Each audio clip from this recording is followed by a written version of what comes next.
Hello. Let me get my sound working. Hey, Jeremy, how are you? We're going to do audio only, sir, if you wish, if you don't mind. I don't know if I told you that, but welcome. Can you hear me okay? No, sorry. Can you hear me okay? Yep. Okay, fantastic. Yeah, we're going to have, we're not going to broadcast your video, but that's okay that you're on video. And we're going to do audio only. And just give me just a couple minutes here. I need to fix one technical thing. And I'll be right with you, okay? Right on. Welcome to the Pete Santilli Show. Thanks. I'll turn my camera off just so we don't get bandwidth problems.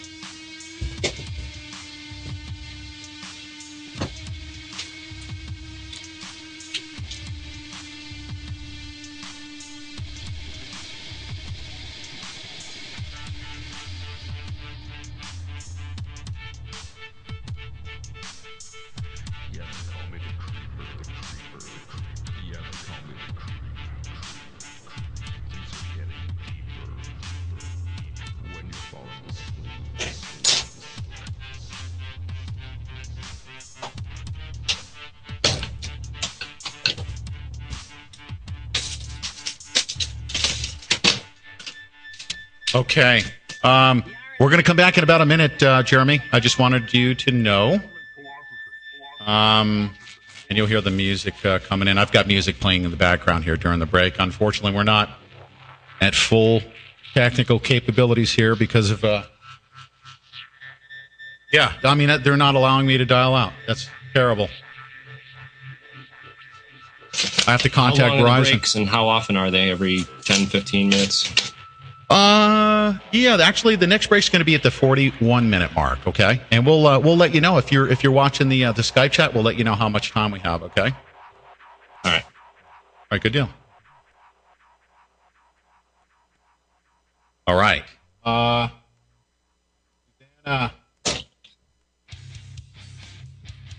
Susanna.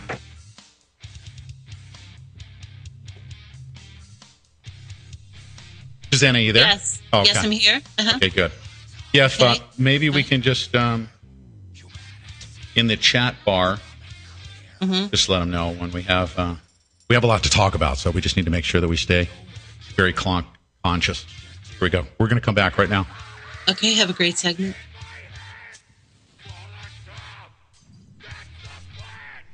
Jeremy, how do you pronounce your last name? Riss. Okay. You're listening to the Pete Santilli Show.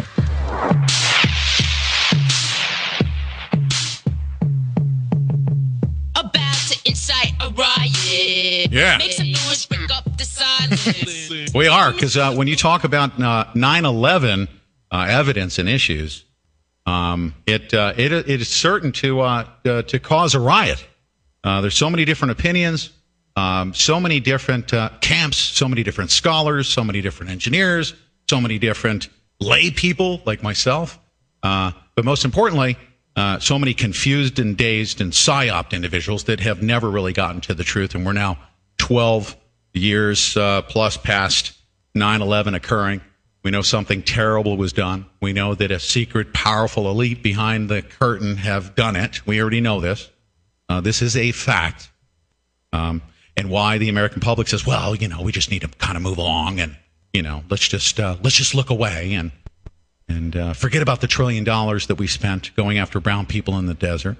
And here we are just arguing the point over and over and over again, talking about evidence and arguing among each other, believe it or not. There's so many different camps that have been set up, well established. You've got the architects and engineers. You've got... the people that have read the book, Where Did the Towers Go, by Dr. Judy Wood. She of course conducted as far as I'm concerned, the only documented forensic investigation that's been filed in the court system that's in existence. But everyone's been calling for a new investigation. We already know that the investigation has been conducted. And this is going to be a topic of our discussion. I'm now with a guest that unfortunately Jeremy kind of pushed back a little bit on giving us his bio, but I'm gonna let him come in and and tell us a little bit about himself. He's got a bachelor's degree in physics, he said. He's been a truth activist, researcher, and video producer for the past 7 years. And Jeremy on YouTube goes by the name Alien Scientist. And I will preface our conversation by saying that his, the initial interaction that I had with him was to bring him on to talk about, 9/11 evidence. And then he's been, I guess, an opponent of the information that Dr. Judy Wood has been trying to propagate out there, of which, I've made my own determination as what is evidence, what is factual, and what isn't on my own. But Jeremy, welcome to the Peace Antilles Show. And, I do welcome you with open arms. I want to have a sincere, open, and honest discussion about 9/11 evidence and facts. If we can keep it to that, that'd be great. Yeah, absolutely. You forgot the Citizens Investigation Team. There's a whole bunch of other groups. The Scholars for 9/11 Truth, which was actually split in half by Judy Wood and Morgan Reynolds, and kind of divided that whole organization of Scholars for Truth into the one camp, Scholars for Truth and Justice. Hey, Jeremy. I'm sorry to interrupt you. Here's what I'd like to do. I'm going to offer you this. Okay. Yeah. Just because I have a lot of passion about this subject. Okay, this is my show. Absolutely, I don't want to too. That's why you brought me on. yeah. I don't want to steamroll you per se, just because it's my show. I want to have you as a guest and be very courteous to you. But at any point in time, please allow me to interject respectfully. Okay. When you talk about and you start plugging and bashing Dr. Judy Wood right from the very beginning, it's just not going to, the conversation is not going to be productive. So if we could do me a favor, let's do this. From here on out, could we do this? How about this as a deal? Can we stay away from the name Dr. Judy Wood and talk about evidence and facts about 9/11? Does that sound like a deal? Can we shake hands on that? Controlled demolition to really get into 9/11 and talk about the reasons about why it happened and who people I think are behind it and responsible, which is because what I've really been pursuing most is trying to find culprits and actual evidence which we can use in a court of law to convict these people and put them in prison. That's what we want. And really end their wrath of tyranny and injustice, which has caused open the surveillance state here in America and started 10-year illegal wars and occupations of Middle Eastern countries. So it's really I agree. It's really 9/11 is pivotal to all that. None of this would have happened. We wouldn't have the world we have today if it weren't for 9/11. And that's absolutely right. And if you don't mind, we'll move past this. So we're going to agree to that, right? We're not even going to. Let's not even talk about Dr. Judy Wood. Okay? I would like to have you get me on to debate her face to face. I've yet been able to find, but that's another thing. We can do that another time. You could. She doesn't fear debating anybody about the issues. She just wants to have a productive debate. But when you come into the show, let's just move past this by me making this comment. If you talk about scholars and psyops for 9/11 Truth, like what was the affiliate? James Fetzer started that organization. He's one of the biggest psyopers in the world. Yeah. And if I were anywhere near that guy, I would want to literally just take his organization and pull it apart like a friggin' banana. So, we have to, of course, pre-qualify your statement about Dr. Judy Wood and Morgan Reynolds, both of whom I have the highest respect for, by the way. But James Fetzer is probably one of the lower life forms, lower than Jabba the Hutt on the planet. And in my opinion. So, anyways, but we move past that. Let's move past the Dr. Judy Wood thing. Let's talk about 9/11 evidence and facts. Sir, here's what I'd like to ask you. Of all the stuff that you've seen out there and all of the arguments, I want to open, if you don't mind me opening up, because this was the first thing that opened my eyes to the fact that even after listening to Alex Jones, the so-called 9/11 truther, he never told me about Hurricane Aaron, okay? And it was so important to me as a layperson. Now, you have a bachelor's degree in physics. You understand what the importance or insignificance of a hurricane approaching New York City on 9/11. Why is it that that most people are not talking about that hurricane? Why is it so underreported? A hurricane? I mean, I don't know if you've seen my videos on 9/11. I have one where I name about 19 different people that are suspects involved, and I talk about who had contracts for security in the World Trade Center, who ran electronic security for those buildings, who who had the contracts to do upgrades and what kind of things were going on inside the buildings, reconstruction. I talk about people that were inside the Pentagon, people that died aboard Flight 77 that had connections to all sorts of programs, including the Pentagon's financial accounting office. Why did Building 7 go down? What was in Building 7? Why was that so important that they had to control demo that So building? you don't want to answer my question? Is that what you're saying? Hurricane Aaron? I don't understand what a hurricane has to do with Let me anything. rephrase the question here. Let me pre-qualify it. Okay. By the way, we have a very very well educated audience here. I just want you to know that. So you can answer the question or you can choose not to. I'm going to ask you this. All right. Hurricane Aaron was located just off of Long Island throughout the day on 9/11. Both the approach in days before and the presence of the storm on that day went almost totally underreported. It's almost, if not unreported. So when I discovered this thing, and it wasn't just an anomaly, we're talking about a massive hurricane that not only approached, okay, yes, on a sunny day, but an overhead shot of an aerial shot that I've seen in the picture in the book, Where Did the Towers Go? I saw the edge of the hurricane. Now, why did I only find out about this in November of 2012? Why do you think? Well, there's a lot more going on that day that was a little bit more important than weather that didn't have any effect on anyone. It didn't actually touch down. It didn't hit shore. So it's just... Have you read the book, Where Did the Towers Go? I've read all of her arguments online, gone over her website, and pulled a lot of that stuff apart. And, No, that wasn't I don't really understand what this hurricane, what the significance of it is. Like, if there's energy that could be taken from this hurricane or put into that hurricane, I seem to be under the impression that she's saying that the energy came from this hurricane, was harnessed from this hurricane, and somehow transformed. That wasn't my question. My question was, why was it underreported? It existed, and you're trying to quash it, minimize it. And if you hadn't read the book, then maybe that's why you're not understanding what the significance of it is. And that's why I was asking. It wasn't to call you out for anything. So your answer is no, you have not read the book, Where Did the Towers Go? No, I have not read it. I don't own a copy. I would never buy it. I think that she's a distraction for so many other things that are much more important than a hurricane. That, it's all relative. Depends on your financial perspective. Financial things. The money that went behind this. Sure. We'll be right back. Stay right there. Sorry to interrupt us with the break. Thank you so much, Jeremy, for joining us. We'll be right back right after this message with Alien Scientist. All right. Cool deal.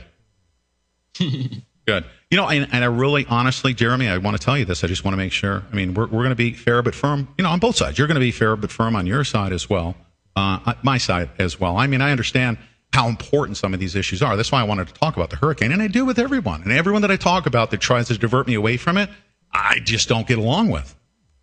Just amazing. Well, I mean, that's just the way it works out. James Fetzer couldn't even come on and get past the first question. I asked him that question. It turned into a huge argument. I couldn't even be in the same room with him. I literally wanted to just rip his throat out. A hurricane and spend an hour discussing a hurricane because I think there's so much more important stuff. We're not going to. We're going to talk about facts. We're going to talk about facts. I mean, if we could do that, just limit it to facts and evidence. We can talk about that and get that to our audience. That's the most responsible thing we can do. Does that sound fair? Absolutely. I got plenty of facts and evidence. Okay. All right. Hold on one second here. Now, normally we cut away to a commercial. You can hear the music in the background. We got a technical issue with our phone lines today. So we are, just to let you know, we are live on the Guerrilla Media Network, but the Rents Network is taking their break right now. So if you yell at me and cuss me out, everyone will hear you, which will be fine. I mean, hold on one second here. Let me do something. Hold on. No, thank you so much for coming on, though. I really do appreciate it. I've been pestering you for months now. Yeah, man, I finally got a lot of comments on my videos asking me to go on your show. So I was like, why not? Even if it's going to be drama, maybe get into a fight or something. I don't care. I just want no. We don't want to do that. I mean, on the table. You know what though? Our listeners and our readers are really, really smart. If they see us doing that, I mean, they're just going to be turned off by it. They want to hear good evidence and debate, right? Right. Yeah. I mean, I would definitely debate any physicist as to the significance of a hurricane, especially in light of knowing all of the evidence that I've seen. It's very, very significant. All right. More significant than the put options, or evidence of simultaneous war games, drills, and exercises. I mean, There's lots of things I'd like to talk about that I Sure, think but that doesn't give people more inside scope into sort of the planning and who was really behind 9/11 rather than and just skip over the evidence. I mean, knowing what happened on 9/11, a weather anomaly. Pardon me? A weather anomaly? Well, let me tell you something. I'm just going to use this as a hypothetical. If I took if I took a squirt gun, all right, and it had a special chemical in it, and I fired it at the World Trade Center, and it just went poof into a big cloud, right? And you were to come to me and tell me, why, a squirt gun doesn't it matter? It doesn't matter that here, we're coming back. Here we go. Okay. So what we're going to do in the essence of time is we're going to get right to, and Jeremy and I, alien scientists, that is, we've agreed to stick to the facts and the evidence. And obviously, we all believe that certain, aspects of what happened on 9/11 are extremely important. To find out who did it is what alien scientists contends that is very, very important. And we were having a discussion during the break that I believe that the hurricane, especially in light of the fact that I've looked at all of the evidence contained in the investigation, the forensic investigation, and I believe that after looking at all the evidence, after looking at the textbook, Where Did the Towers Go?, I believe that hurricane is important. Here's the next one. Let's go past the hurricane issue. Okay, how about this? What? You're a physicist. Right. You say the hurricane isn't important. That's great. That's on the record. I'm just trying to look at it from a prosecution standpoint. If I were a federal prosecutor prosecuting war criminals for 9/11, what evidence would I present in court that would convince a jury and not distract them or get? I'm just really. I don't think it's a distraction. I would say that it's irrelevant that a trader did a put option who had nothing to do with harnessing the power in a hurricane. There's no, there's no real connection there. I would say that he had inside information as to who had the technology to use the power in that hurricane. Yes, and I would want to present that. But you can't in an investigation, a forensic investigation, you can't show up at the crime scene and say, well, we're going to step over the body and we're just going to go look through the drawers and take a look at the phone records without looking at the body and saying, okay, well, how were they killed? Were they shot with a bullet? Did they have a stab in the face? And you can't say, well, that doesn't matter. You're talking about the weather outside the building where this murder took place, Well, would you say that if was it raining out or snowing out, Okay. What if a hurricane approached the house where the murder took place and somebody had the ability to take a lightning bolt, okay, from that hurricane and fire it at the deceased? Would you say, well, the hurricane doesn't matter. Let's take a look at who took money out of their bank account from their ATM machine. I would say, well, where's the patents on this device, or where's the actual device or proof of concept? Well, I don't know. I wouldn't want to say. I mean, you find patents on nanothermite. That's a good way to just shut somebody up, to say, we don't see you with a shoulder-fired weapon, so therefore it doesn't exist. Really? There's weaponry that exists that, although we haven't seen it, exists. You can't tell me that the U.S. government doesn't have. How are you going to prosecute someone for that? A weapon that you don't know if it exists or not, and you can't prove that it does. Well, that's the issue. That's why we need to at least understand what happened. Okay, and look at all the facts and evidence. Here's the next piece. Did you know that 1,400 motor vehicles were literally toasted, spontaneously combusted in very strange ways during the destruction of the Twin Towers? Now, you're a physicist. Isn't that a weird anomaly? I see oxidation localized on any of those cars, but I wouldn't jump to conclusions about what exactly caused that without further spontaneous combustion or metallurgical analysis of what actually went on in that steel. They could do metal tests and be able to find out really closely what happened. How about spontaneous combustion of vehicles? Okay. I've seen no evidence of anything spontaneously combusting. I've seen things on fire and burning, but I don't see anything just. There's been testimony by people that said that vehicles just caught on fire right in front of them. Just started burning. I mean, we had entire parking lots that were blocks away from the World Trade Center. There was a before picture that I saw of all the cars with, waxed vehicles on a clear, shiny day, one moment, and then a couple of hours later, the entire parking lot had all the vehicles burnt to a crisp. So that's another thing, is if this hypothetical weapon you're talking about, is inaccurate enough to toast all those cars, then how did it sever 47 core columns in exact synchronized fashion to make it look like a top-down controlled demolition? That wasn't my question. My question was 1,400 motor vehicles were toasted in strange ways. Yeah, they look like thermite burns. That's my best hypothesis for what happened to those vehicles. So you say that they were thermite burns. So does is thermite selective? Would it actually go after a vehicle and then leave the surrounding trees and whatever the surrounding? It landed on? Yeah, it's whatever very it landed localized and very hot. And so you're saying that thermite oxidation agents? Yeah, which, you're saying that thermite. So thermite came from the World Trade Center towers with scattered blocks from the World Trade Center and went after the vehicles only. And people survived that effort. Is that correct? Yeah, the people did survive it. They got blown by these clouds and stuff. But the thermite's only going to burn whatever it touches. It does give off quite a bit of heat and stuff. And there's definite reports of that. People experiencing extreme heat, people getting burned, people on the phone from inside the World Trade Center talking about how unbearable the heat was. People talking about molten steel under the towers weeks after the attacks. You have stuff like that. Sure.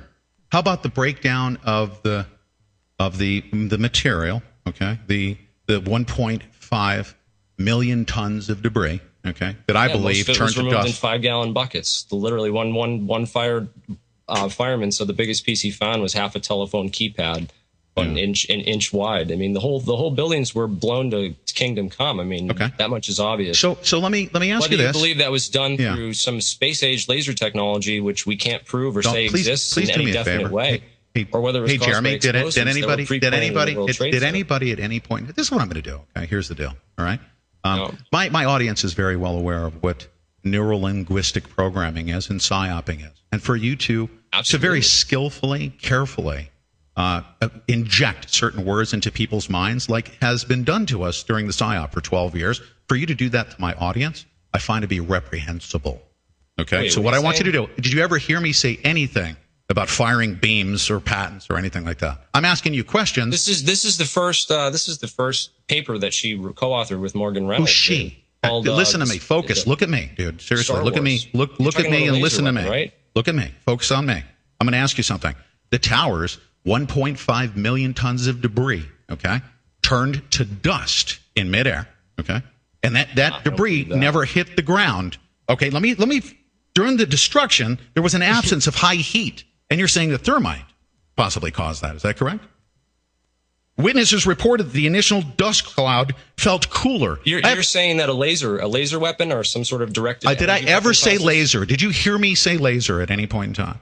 Well, no. This is a more scientifically accurate. Did you hear me say you're saying laser to my listening audience? Don't go past me. Focus on me. Speak to me. I never said laser. I said during the destruction of the tower, there was an absence of high heat. Witnesses reported that the initial dust cloud felt cooler. I have a person, I could put him on the line right now. His name is Tom Hansen. He's a principal with my show. He stood at the base of the towers. He said that the waft of dust that was coming out was cool. And you're saying that was thermite. How could thermite possibly be cool?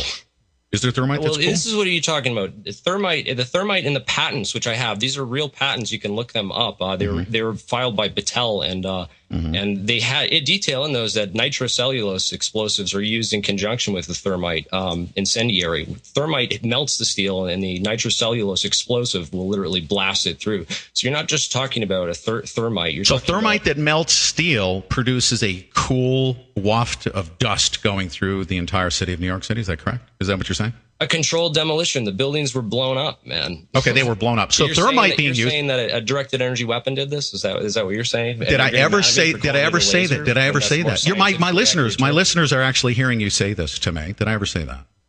Did you hear me say that? No, I called it a laser because that's a more accurate. Did I ever say that at any point in time? Any weapon you can possibly imagine aside from chemical or biological. Have I said weapon? Energy directed in nature. Have I mentioned the word weapon since I've met you? Can I talk about some other facts? Sure. Which are very interesting, and I think. Okay, so you just want to skip over and not answer any of the questions I've asked you so far. You want to tell me the thermite existed in the World Trade Center towers, and we do know that if thermite was used, thermite was patented by people who occupied the floors that were hit on 9/11. It was patented by these people. So if thermite connections to all these people, it was developed at Los Alamos National Laboratories under the direction of Marvin Bush's company. Securicom Stratesec. They helped develop this stuff at Los Alamos. That's National the equivalent. Labs. What you just said is the equivalent of Alex Jones placing documents on the internet, okay, then setting the SEO to it, and then referring everybody to Google to go Google the terms to find the documents that he placed there. So, of course, thermite was patented and all these things took place so that there would be a story, kind of like brown people in airplanes. You know, like we had to come up with a viable excuse about Saudi Arabians. This wouldn't happen. It was either controlled demolition with people actually going inside the buildings, actually rigging these towers facts with do you have? explosives, okay? What facts do you have that people a controlled who worked inside demolition? Buildings, rigging the buildings with explosives. All right, or it's something else, right? Okay, so they were. So we also had people that were in airplanes that supposedly smashed into the towers, but they didn't. I don't think that they were responsible for causing 1.5 million tons of debris to turn to dust in midair. But it went along real well with the story, don't you agree? So yes, the evidence exists. Saudi Arabian passports were found in the dust at the base of the towers. Yes, that's a fact. But let's go back to the evidence. Okay, the dust. Okay.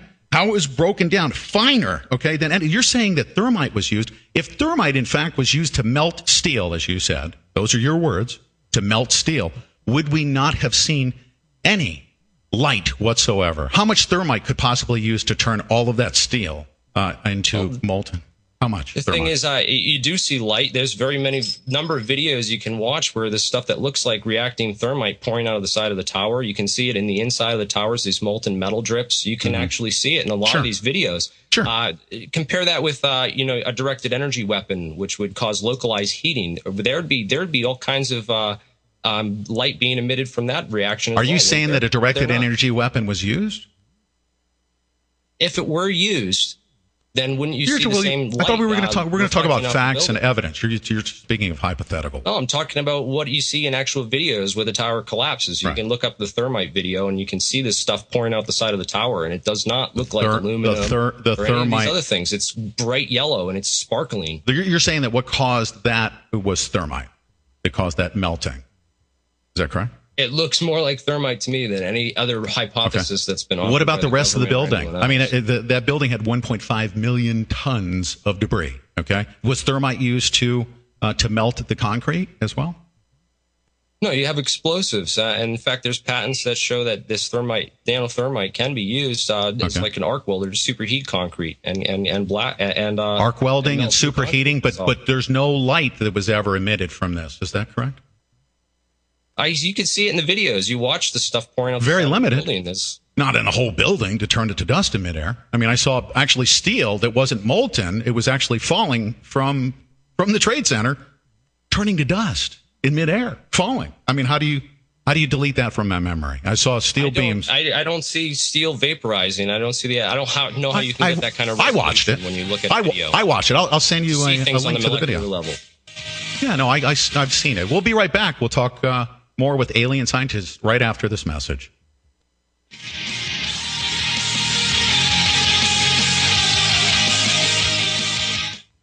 You feel okay? You feel comfortable, Jeremy?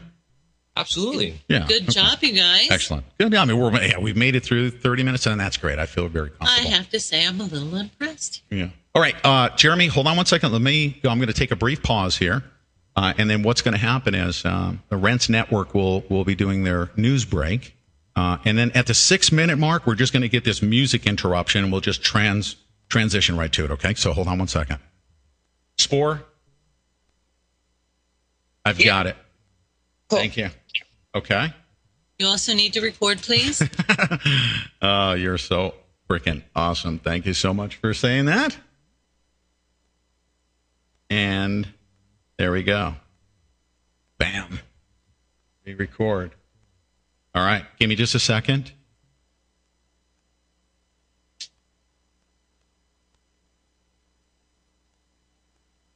Okay. Stand by. All right, we're back, and I'm with Jeremy. He's better known as the alien scientist, and he has just a whole huge number of videos that contradict just about all of the recent information that I've learned about the evidence that has been concealed from me from the likes of people like 9/11 experts, like architects and engineers for 9/11. I call it concealment. Okay. Or Alex Jones has hidden this information from me. I didn't know about Hurricane Aaron. I didn't know about 1,400 motor vehicles spontaneously combusting. And also, I did not know that there was, supposed molten hot stuff that was found glowing right next to plastic coolers and paper and acetylene torches. That was very odd to me. I didn't see that stuff, but I did see a forensic investigation that everyone else has been calling for, and it has already been conducted. It's called Where Did the Towers Go? Dr. Judy Wood just so happens to have her name on it, but we're not going to talk about Dr. Judy Wood because we want to get through the facts and the evidence. Okay, so I'm here with Jeremy, alien scientist. He's a very well-educated, sounds to be a very well-informed from a certain perspective, very well-informed person that knows a lot of information about anomalies. We've gotten to a couple of them. It doesn't have much to do with the physics of how those towers turn to dust in midair. But yes, there were put options, and there were Saudi Arabians, and there were all these other diversions and distractions to take us away from the fact that the steel that I saw falling from those buildings in midair turned to dust from the point at which they were a steel beam at the top, and by the time it reached the ground, it completely disintegrated. Have you ever seen steel turn to dust in midair yourself as a physicist? Not without a microscope or some scanning electron microscope. I'm sorry, I can't get. Have you seen the same videos that I have camera, from? Have you seen the videos that I've seen from NIST that actually show steel turning to dust in midair? No, I have not seen any video where you can get resolution that high enough to see actual vaporization of molecular compounds. So. Well, from what I've seen, what I've observed myself, I saw what appeared to be a steel beam at the start of its trek to the ground, start looking like a steel beam, and then by the time it hit the ground, it was completely and totally in a cloud of dust. That's what I observed with my own eyes. I don't need any microscopic anything to see that. That's forever changed me. Okay. Yeah. So how did thermite do that? I require more convincing evidence than that. So. Than my observation? Yeah, absolutely. Okay, then seriously, I'm going to describe this to you again. The Spire video. I know the exact video you're talking about. No. This is not just the Spire. The Spire video was the confirmation that what I saw was a very weird thing. The Spire video, yes. I've seen that. Not that one. I'm talking about a full steel beam at the top, okay, as the dust cloud, as the building was turning to dust in midair, a steel beam falling, leaving a trail of dust as it was falling. Before it hit the ground, it was no longer a steel beam. It was just a poof of dust. Yeah. How does that happen with thermite in midair?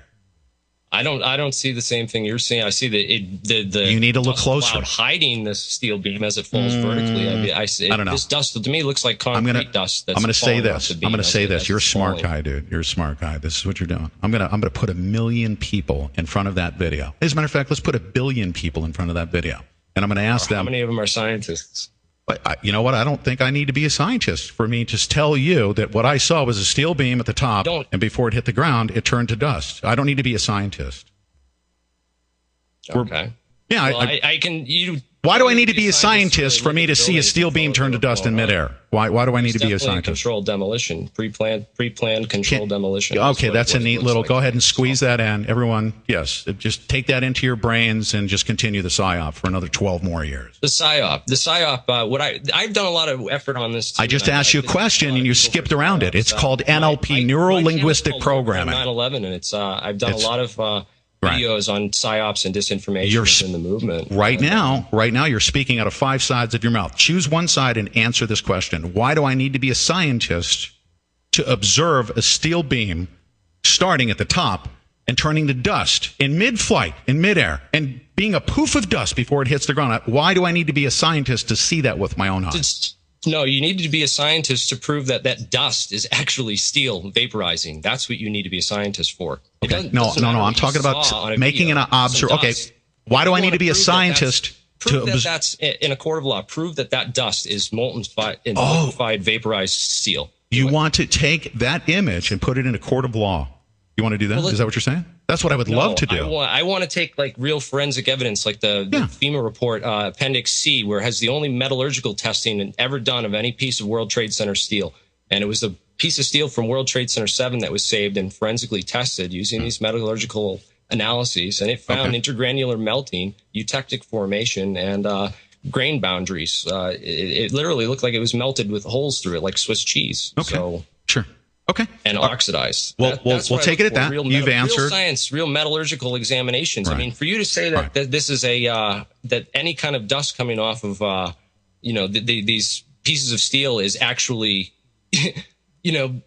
microscopic pieces of steel, you better have some serious, evidence to back that up. Then let's set that aside. We've already beat that to a dead horse. And by the way, we're coming up. We got 1 minute. We'll hear music. We just need to pause, go past that, and then reintroduce here real quick.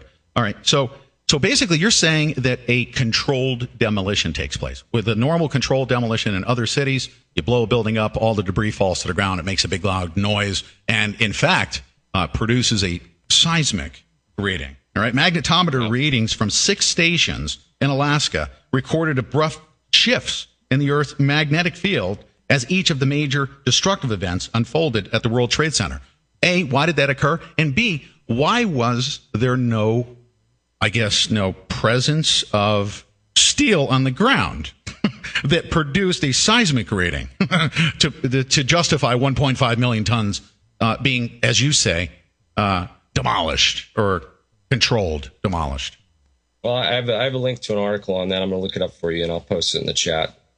Okay, can you speak to our listening audience, since we're very auditory? There was evidence of seismic data showing that there was impacts that occurred that were consistent with the buildings hitting the ground. To justify 1.5, here we go. We're coming back. Here we go. Okay, we're back. Here we are with Jeremy.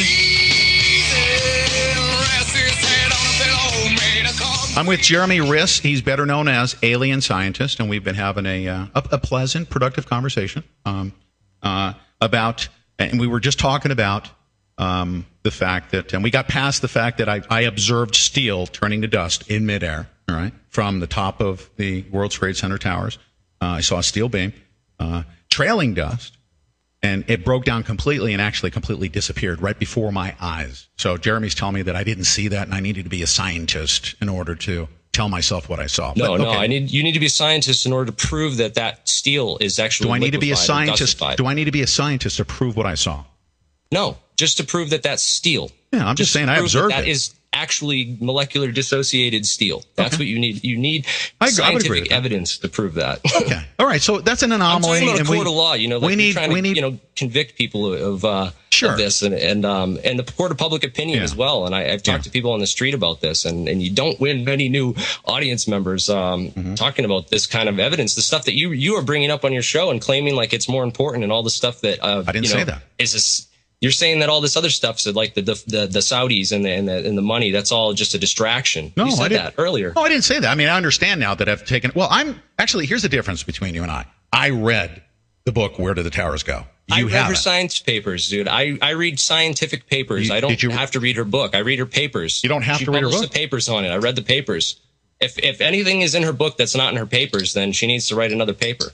So, like, did you read her everything in her key tam case? Say that again? Key tam? Yeah, she filed a key tam case in federal court. Did you read everything contained in that forensic investigation that was filed? This is what I call. My. The answer is yes or no. It's a simple one. No. I asked you a question. Did you read her federal case? Take future cases with 9/11 evidence seriously, because they look at her and they're oh, this stuff. No. But here's the thing. So we have a textbook, and then we have a forensic investigation that was filed in the federal court system. Did you read that information that was filed with the federal court system? No, I read her papers, man. Okay. There's much more. So you didn't read the book. You didn't read the book, which contains. This is not a psyop. Let the listener decide.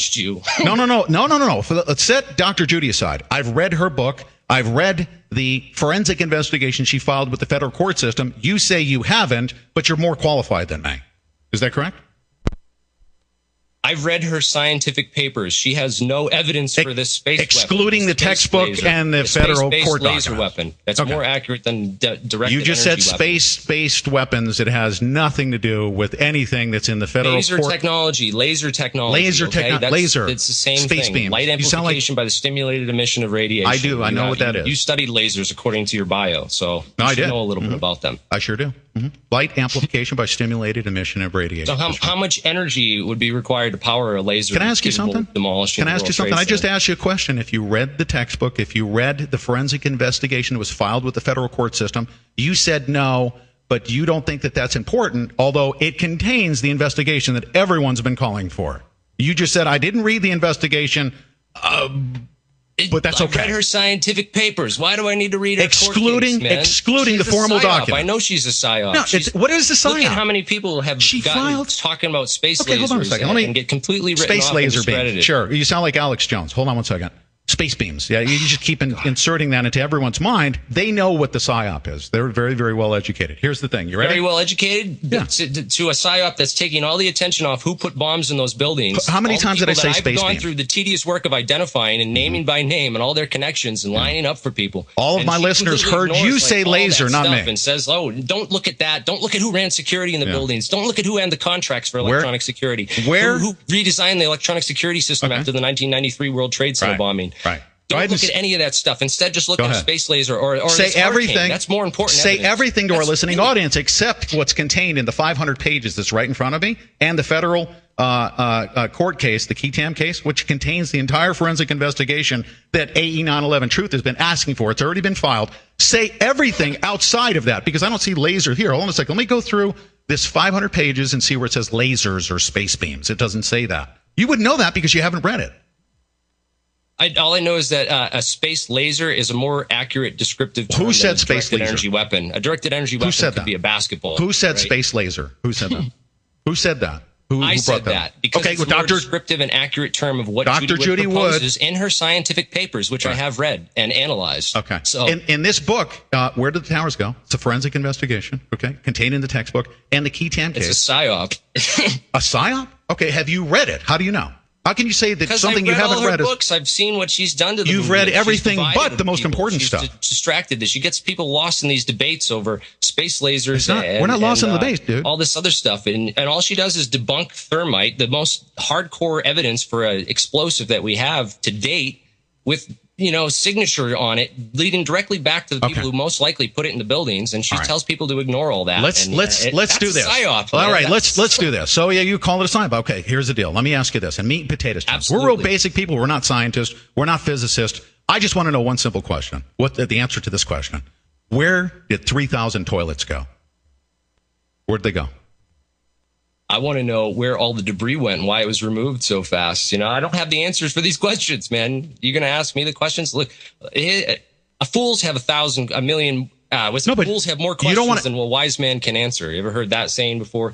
Your answer is, as a physicist, 12 years you've had to study this, you have no idea where the 3,000 toilets went. Is that correct? They're blown to kingdom come along with the rest of the building that you can see in any video. Where did you graduate? Things were blown up. Where'd you graduate? Where'd you go to school?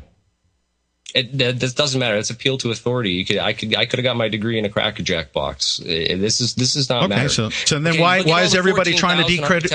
Why is everyone trying to decredentialize Dr. Judy Wood? Architects and engineers from 9/11 Truth that you are calling them a psyop. You're saying that they're a distraction. Yet this one woman who wrote this book trying to convince everyone that it's space lasers that brought down the World Trade Center. She's the sole beacon of truth. Can I ask you something? I'm going to ask you this question again. I'm going to ask you this question in the book. It's laughable. 500 pages in Where Did the Towers Go? Or her Ketam case, the forensic investigation filed in the federal court system. Where did it say space beams or lasers? Where did it say that? She has that in her first paper, her first scientific paper. No, that wasn't my question. Reynolds. That wasn't my question. It's called the Star Wars beam weapon. That wasn't my question. Yeah, well, I mean, obviously something went wrong on 9/11. You look at it, you're like, what the heck just caused that? Now, she looked into it. She compiled and she investigated. She went further. She has never, ever told me anything about a space beam. The only thing I hear about space beams is from Alex Jones and you. And James Fetzer. That's in her first paper. It's a space-based Star Wars weapon. It talks about the Star Wars aerial defense program. But I've never heard Dr. Judy say that to me. Let's say, for instance, if she thought that in the beginning, like something very powerful took place there, and she said that to me. Something very powerful took place, and she investigated it. She put together a very thorough, comprehensive. Have you filed anything in the federal psyop that has really distracted and divided the movement and made people put people against AE 9/11 Truth? What in this book? What in this book do you want to call a psyop that's disputable? What in this book do you want to dispute? Which part of it? I have 500 pages. Look, I don't want to talk about that book. I want to talk about real evidence that will lead to convictions. Nothing in Judy Wood's book will ever put anyone who was responsible for 9/11 behind bars. You think so? You want to tell everyone, don't read the book. Go look at my debunked videos. Is that what you want to say? Court case that she has. So you will never. So you want to tell my listening audience right now, don't read the book, go to my YouTube. The director of Central Intelligence on 9/11, George Tenet, was also the director of Visage Corporation, a company accused of pre-9/11 insider trading. Okay, this insider trading is not some minor thing. It's connected to people in the highest levels of CIA and in the government. All right. Okay, so all that stuff. That's insignificant. No, you know what? Here's a fact. How about this? Let's talk about facts and evidence, like we promised we were going to do. Fact: the protective bathtub was not significantly damaged by the destruction of the Twin Towers, meaning that 1.5. They were preventing it from caving in. There was people working on it the whole time. That's right. It was actually breached when the cranes actually went on the wall. It's actually documented that what caused that breach and that damage was from the cranes when they were removing the debris. Why didn't it get harmed when 1.5 million tons came crashing down on it? Why? That's a fact. How come? How can you explain that? Because it was vaporized by some mythical weapon that you can't prove exists and can't convict anyone of because you don't have any patents for it. You don't have anything. All right. None of that matters. It's a distraction and a psyop.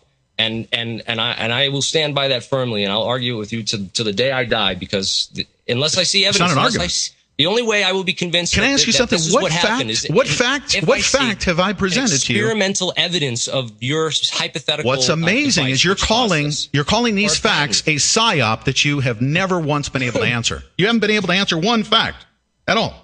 How about this?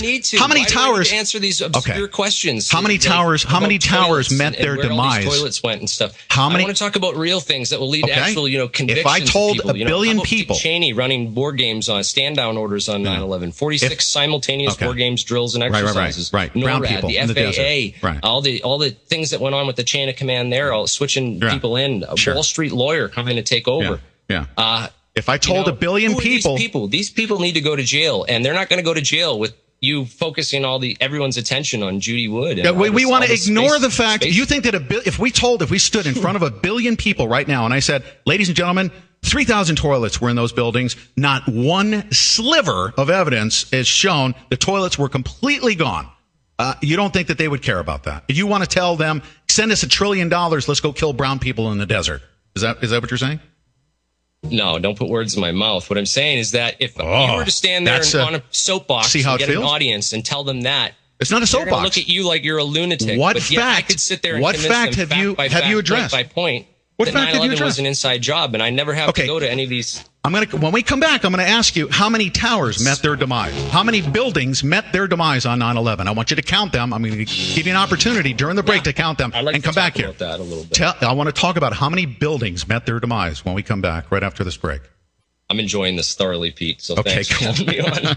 All right, cool. I mean, I'm sure it's entertaining for your audience as well to have. No, we're not looking for entertainment. You guys are doing great. Yeah, we're not looking for entertainment. I'm asking you questions. Here's a fact. How do you address that fact? You say that's a psyop. Let's look at brown people in the desert. Give me $1 trillion. Let's go kill them because Dick Cheney said stand down. Okay. Anyways. No. Let's look at. One of our listeners said, "Please call the toilets crappers, please." Crappers. Where did the crappers go? That's right. That's right. Hey, you know what? Well, I mean, this is would you want to take callers? And I'll tell you what, I don't set anybody up. I don't blindside. I'm going to tell you who these people are that are calling. I mean, I have my regular listeners that want to call. I'm not afraid. I have nothing to hide. But I'm not doing this to set you up. I'm not going to have a scientist to kind of stump you. I don't care if you are. I'm ready to handle it, man. Yeah, but I don't do that. I just don't. But I have my regular listeners. They're real loyal fans of the show, and we've been together. I would go on Fox News and debate this with the full intent of being set up. Would you go on Fox News and let me ask you those questions, and you avoid all of them? Talk about having people look at you like you're a nutcase, right? They would never let me on. Oh my God. No, they wouldn't. Not for a second. Not. Well, some of them might. Bill O'Reilly would. Oh, that would be my dream come true. Just so he could sit there and tell you need to be shot for treason for saying such things. We could practice yelling over each other all day. So, am I doing okay? I'm not yelling at you or over interrupting, am I? Oh, this is great. Okay, I'm loving it. I'm having a blast. Just want to make sure you feel comfortable.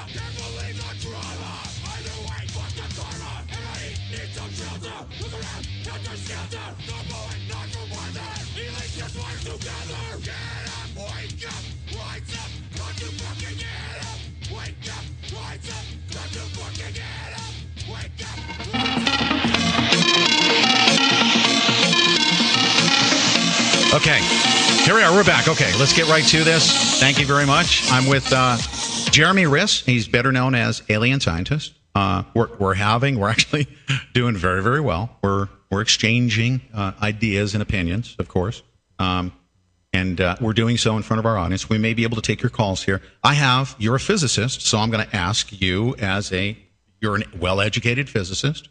Okay, mm-hmm. How is it possible?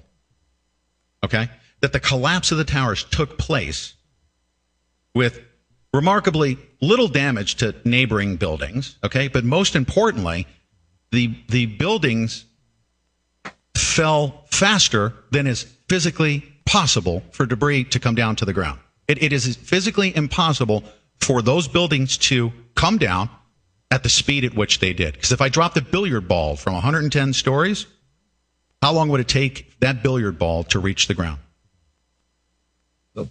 9 seconds, 10 seconds, something like that. Okay, so how long did it take for the building to meet its demise? There's different reports. The 9/11 Commission states the collapse of the South Tower at about 8 seconds and the North Tower about 10 seconds. Okay, so without any wind resistance or any physical resistance whatsoever, a billiard ball would take 8. You're saying 8 seconds, right? Right. How is it possible that those buildings fell at the speed at which they did? Okay.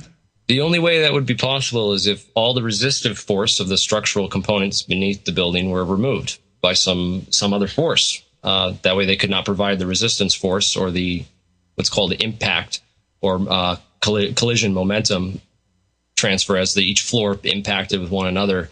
You'd see a significant slowing down of the building as that would crash into it. So you would actually it would take a bit longer than you see, but you don't see that slowing. There's a paper on this called The Missing Jolt by Graham McQueen, and it talks about the energy that's required and how it's not observed.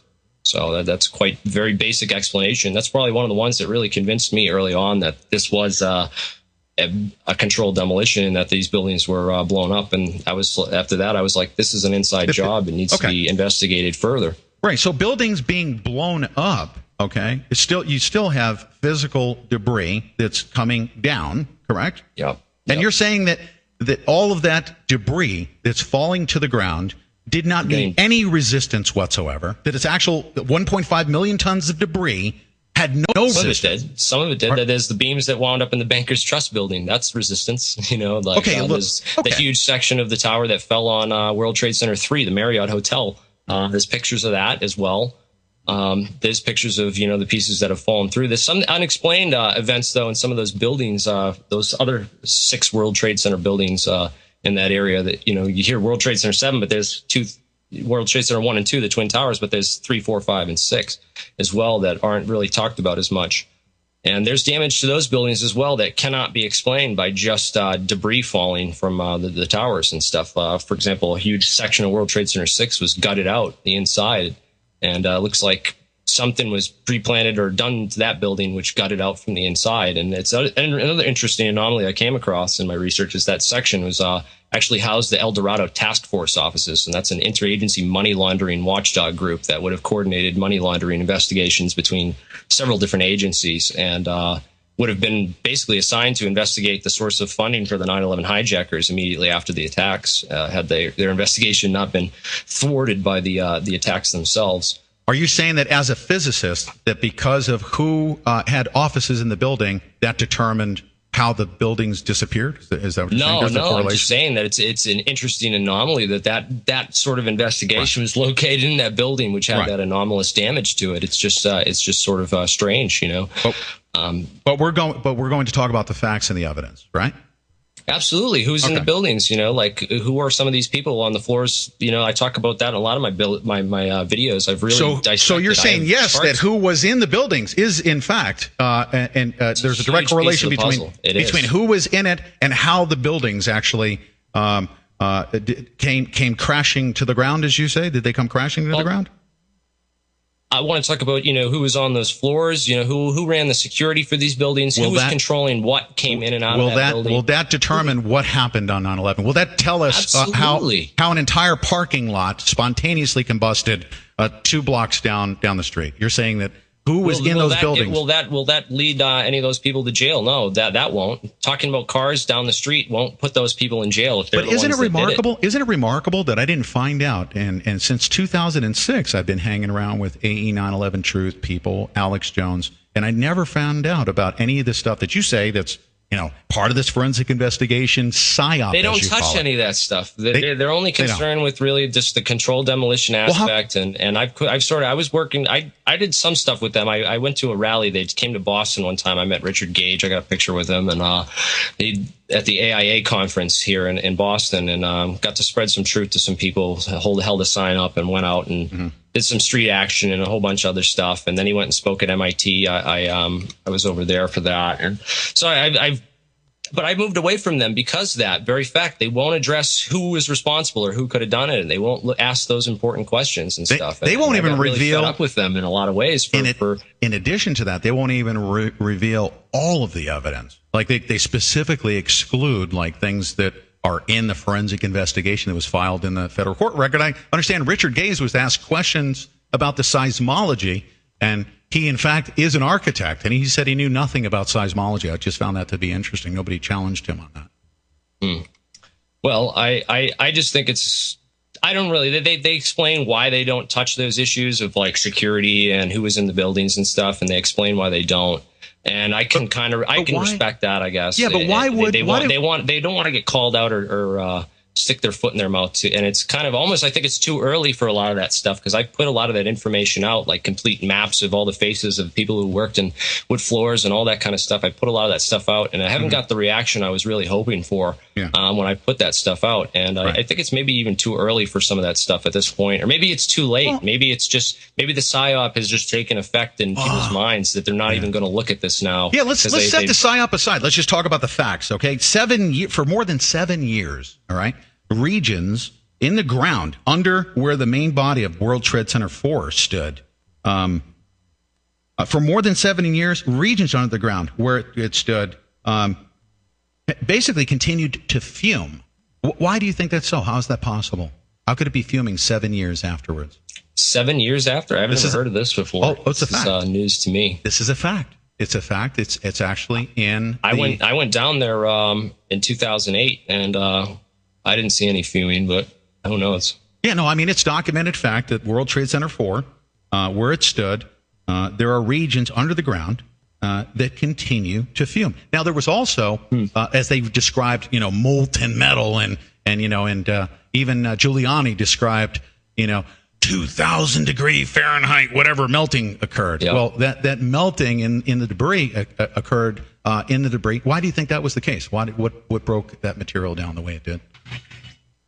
I've already talked to my hypothesis for that. It requires high-temperature incendiaries, like were found in the HTA investigations, high-temperature accelerants required to melt steel. There's nothing that can melt steel. Okay, we'll be right back right after this break. One more break here. You're going to stay with me? Stay with me. There we go. Fantastic. Yep. Now you can share. Can you stay with me for another segment? Absolutely, man. If you want me. Yes, absolutely. There's just so much stuff to cover. I have some more questions for you, and I am just call me a student of this stuff, right? Yes, absolutely. Yes. 1 second. I mean, I've made plenty of videos that are out there on the web. Some of them have 300,000 views. My latest 9/11 conspiracy solved has 315,000 views. I make big documentaries on stuff. There are millions of people. There are millions of people that have seen videos by Richard Gage, and I would consider all those millions of people. I would consider them all to be contaminated with the wrong information, or at least a portion of it. Well, I'll also look at it from my standpoint. I look at anyone who's been exposed to Judy Wood as being contaminated, in my opinion. So it's let's set really Judy. Who you decide is hold on a second. Let's set Dr. Judy Wood. Okay, and we refer to her as Dr. Judy Wood because credentials are important, right? And we don't want to decredentialize because That's important because they say, also, scientists don't use an appeal to authority and say just because she has PhDs means she must be right. No. It's actually a method by which I trusted architects and engineers and scientists and people with lab coats and clipboards who diverted me away from all the evidence we're talking about today. You see? Okay. So the credentials are important on that side. So I would say, well, here's a person who's a doctor, Dr. Judy Wood. She's just as important to present these facts and this evidence to me. But guess what? Here's the difference. Dr. Judy Wood says, pay no attention to me. Take me out of the equation and look at this fact. Look at these facts. Look at this evidence and just observe it yourself. And you decide what information has been concealed from you. Right. Well, I look at a lot of stuff she says, and she repeats that she only wants to look at evidence a lot, and she doesn't offer those types of opinions. But I've heard her numerous times mention her own opinions on what created the evidence of those nanothermite particles. She said that it could have been vaporized building components, aluminum and steel. She said that on Coast to Coast AM in May 2011. She claimed that was dissociated building components, materials that just happen to look like nanothermite and are mistaken as nanothermite. And so she doesn't just offer, just strict evidence. She offers opinions on things. The presence of iron and aluminum oxide, is what they used to aluminum and iron oxide. Sorry about that. They use that as the basis to say that thermite was used. Okay. Well, it's not just aluminum and iron oxide. It's the actual structure of these nano layerings, and they looked at it through the scanning electron microscope. I don't know if you've read that paper, but the SEM images of that material just show this very, very intricate microstructures in grain boundaries within that, and this sort of problems that they had to get around with the aluminum, because if you start pulverizing aluminum into small dots, they actually magnetically kind of stick to each other. Mm-hmm. So they had to basically flatten this into sheets. And I talk about a lot of the technologies that were developed for basically producing these nanomaterials. Sol gel is one of the technologies. So there's a lot of information involved in that. I'm going to bring someone to the line. His name is Ryan Bannister. He's actually one of our producers. So he's actually probably just as well informed, if not more, and better informed than I am on 9/11 evidence. But I'm going to bring him on the line as well. I don't know what question he's going to ask, but as soon as we come back, we're going to take a caller. Okay. Right on. All right, and let's just wait here. We got 10 seconds before we come back, and you'll hear the music here. All right, ladies and gentlemen, I'm with Jeremy Riss, better known as Alien Scientist. And we're talking about 9/11 evidence. And we have to have this debate, this discussion, because, it doesn't matter how long after 9/11 took place, we still deserve to have the answers to these questions. So one, Jeremy, I'm going to ask you one more question because I really want to, because I've heard you say that, in fact, that the 1.5 million tons of debris, something happened to it. It never hit the ground, correct? Do you agree with that? That debris never hit the ground? No, there's some seismic evidence that show spikes, certainly with spikes. Might be cool. Okay. I'm not a seismologist or an expert on that, but nor I don't is think it didn't Richard hit the ground. I mean, you did see a lot of dust. There was dust trails that went to New Jersey and could be seen from space in some of the NASA photos. What is interesting? It was definitely blown to Kingdom Come. I mean, I have pictures of just enormous dust clouds. You are the second. You are the second highly educated scientific person that said that it requires some scientific analysis as a physicist, and also Richard Gage. Hold on a second. Let me finish my statement. Yep. Richard Gage, an architect in San Francisco. Both of you have said that you're not experts in seismology. But here's the fact. Rail lines, tunnels, and most of the rail cars at levels under the World Trade Center complex had only light damage, if any. Why is that so? They had to shut down the subway line that goes under the World Trade Center. It was diverted off route. They had to do some repairs to that as well. But you're saying that there were seismic readings of debris hitting the ground, but in fact there's rail lines, tunnels, and most of the rail cars. It's kind of silly because you see all these pictures of these enormous piles with steel beams just towering and people working on it to remove them. And, so you're telling me that what I see as far as those beams and things, that's 1.5 million tons of debris? Is that correct?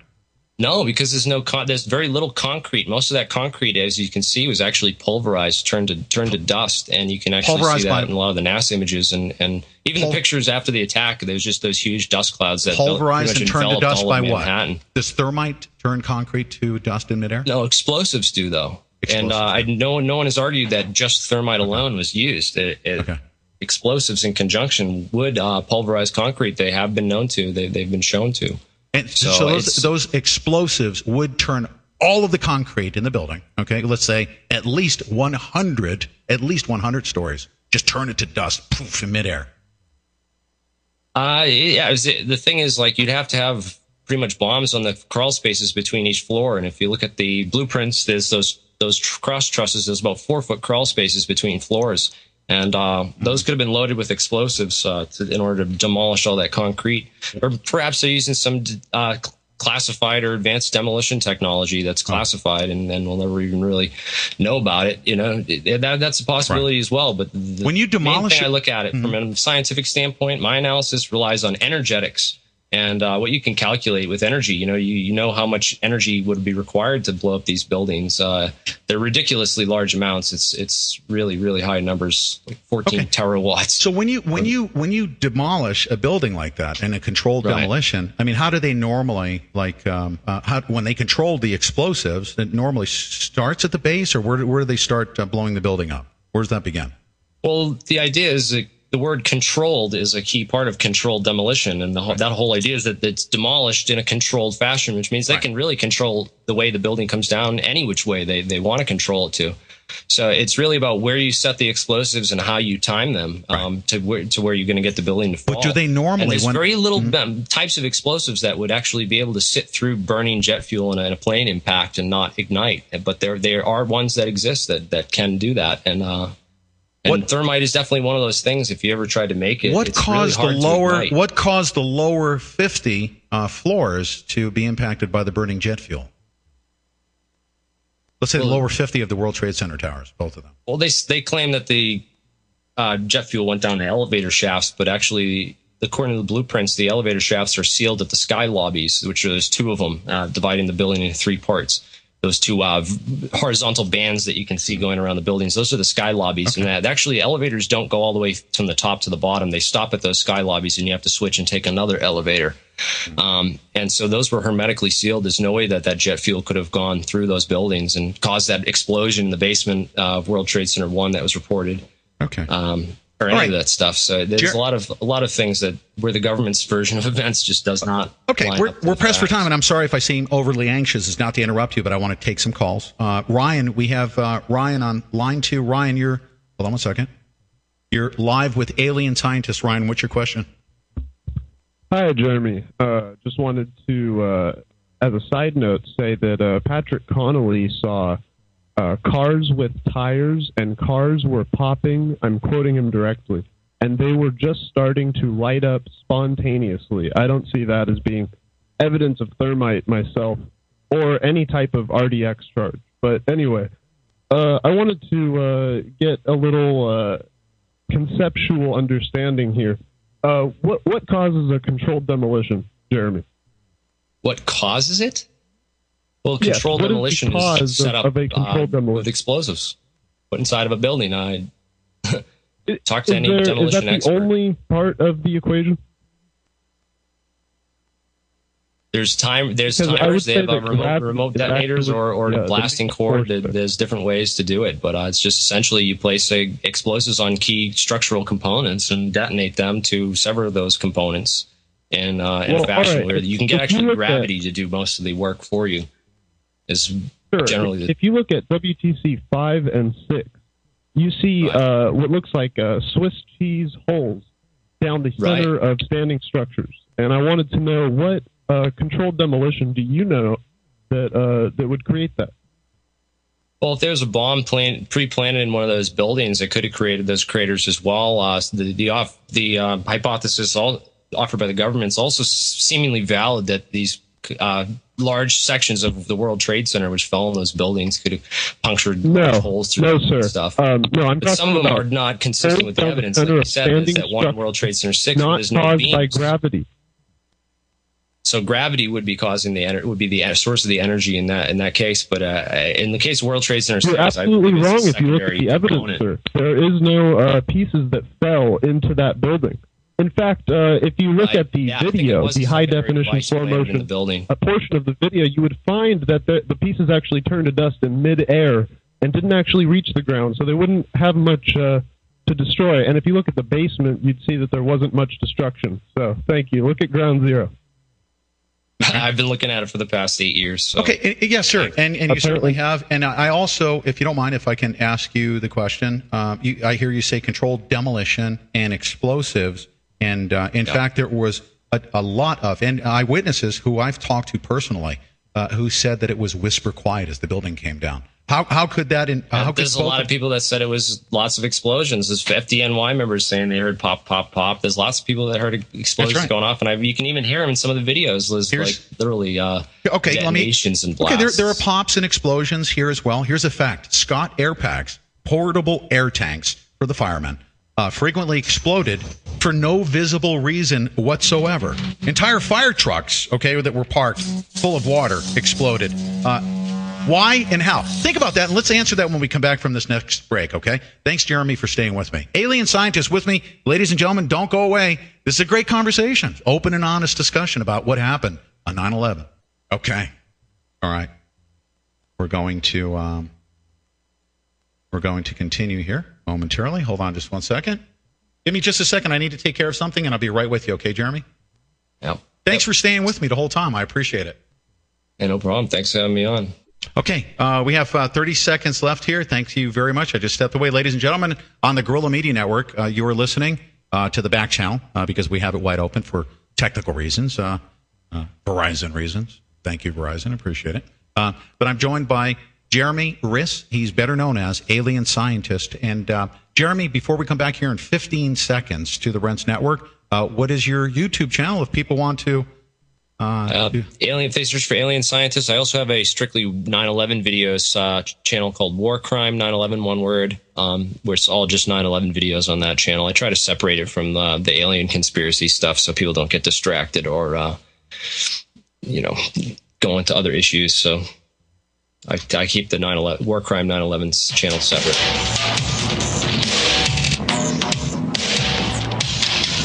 Okay.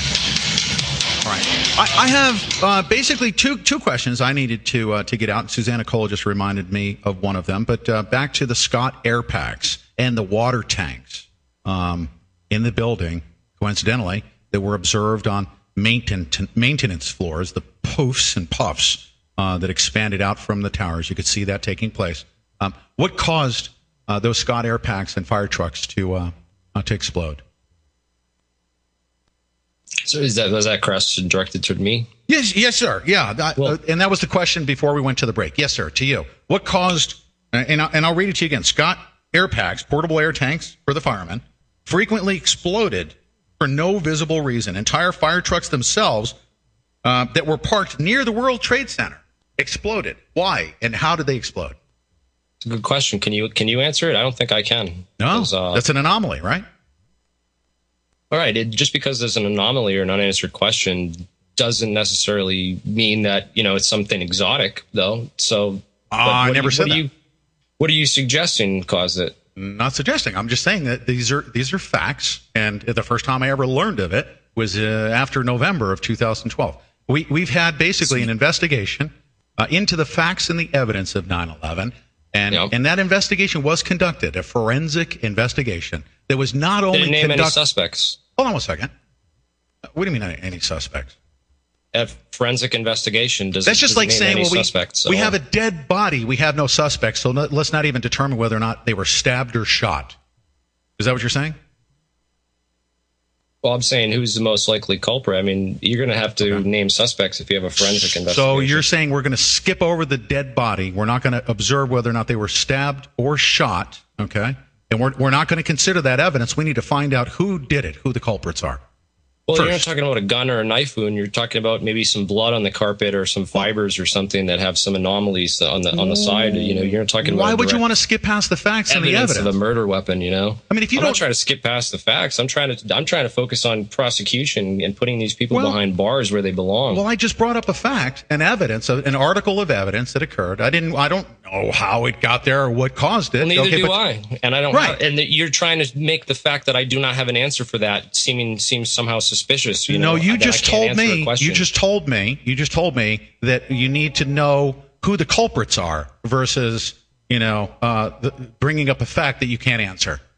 It's just an interesting fact, and I already told you I can't answer it. I don't know why you're focusing on it so much. But if you consider, I'm not focusing. It's pretty much irrelevant, in my opinion, to like a lot of the other evidence that people should be focusing on. Do you think that we should have an investigation into 9/11? Well, this is going to be a real hard sell with that. What is an investigation? We already supposedly had one with the 9/11 Commission or the NIST investigation, a forensic into, investigation of the buildings. But any investigation is going to be heavily compromised. You're talking about trillions of dollars at stake, a multi-billion dollar arms industry in military-industrial complex, all the oil contracts, all the petroleum reserves over in the U.S., the Afghanistan opium fields. Don't forget about the CIA drug running and all the things going on with that. There's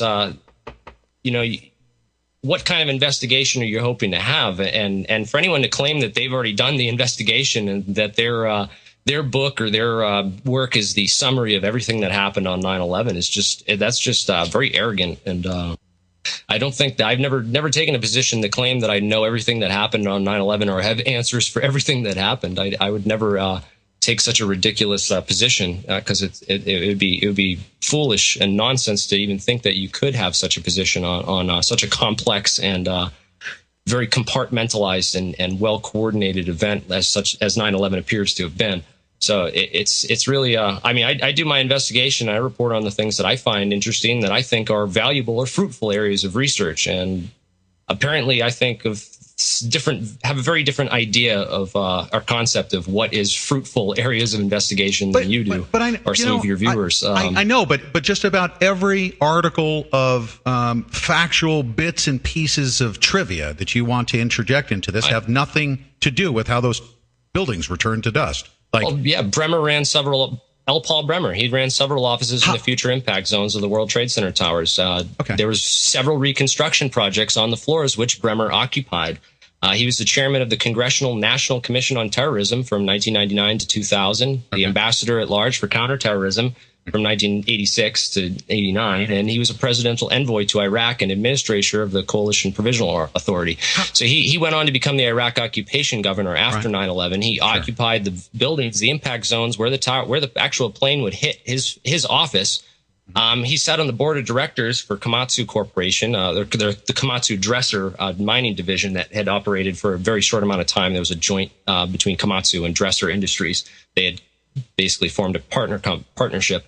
And during that time, they patented a nanothermite demolition device, which I have the patents for, and people can look them up. And it said this device was capable of demolishing concrete and steel structures at high efficiency without secondary problems due to noise or dust or flying chips and dust. And that's in the patent description itself. I didn't create this and put it on the internet and tell you to go look for it so you could find it and then be like, see, it's there. This is not something I put together. This is something someone else found through their own investigation. Kevin Ryan, who's done some of the most, he's a whistleblower, a 9/11 whistleblower who's done some of the most thorough investigations into who could have been behind this that I've ever seen. Yeah. And I've done a lot of my own work to read his articles, go through a lot of his stuff, because I find that information, stuff like that, I find that much more fruitful and more promising area. It's like gold, digging gold out of dirt. So we need to ignore.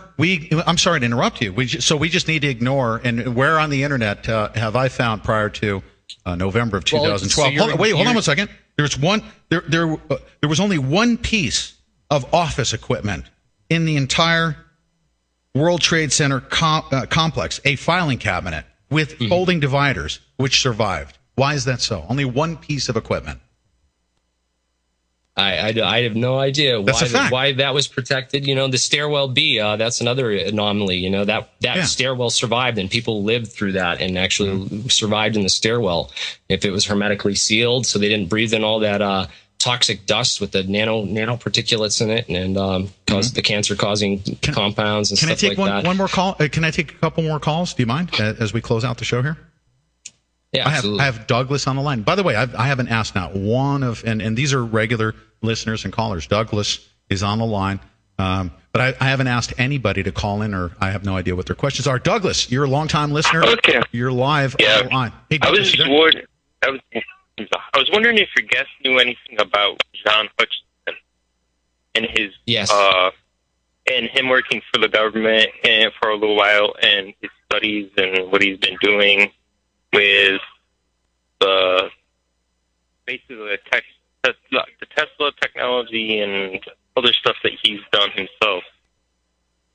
Yes, I know John. He's my friend on Facebook. I've talked to him a couple times in email exchanges and stuff. My problem with John is he doesn't share any of his data or his experimental, how he actually causes these effects, which he films on camera and puts them out there. And I've also found a couple other videos some other people have shared with me, which show pretty convincing evidence of deception on behalf of Mr. Hutchinson, creating some of these videos, which he then pulled down after people pointed out, like a string in the background operating one of his anti-gravity devices and stuff. And of course, I've looked at a lot of stuff that he has, and I think he's an interesting guy. He's got I haven't seen anything from him where I can get verifiable science. And I was really, I hope that Judy Wood would have teamed up with him to try and write some sort of papers. If these effects, the Hutchinson effect and all these other things do actually exist, I'd very much like to see them documented. Okay. And can I bring one of them up?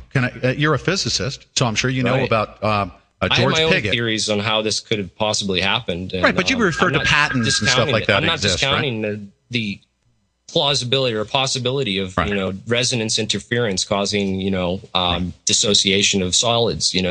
I assume that this could happen, or liquefaction, the Philadelphia experiment, or those pieces of metal that he has where the spoon it liquefies the metal by turning it to sort of jelly by exploiting some of the properties of that through these phase conjugation or whatever. I have two questions here. And then I have one question here. Do you know about George Pigott's patent? And you referred to patents. The patent number 1006786. There is a machine that transmitted radiant electric energy. Essentially, George Pigott applied for a patent for his space telegraphy machine on June 19th, 1903. Are you aware of that as a physicist?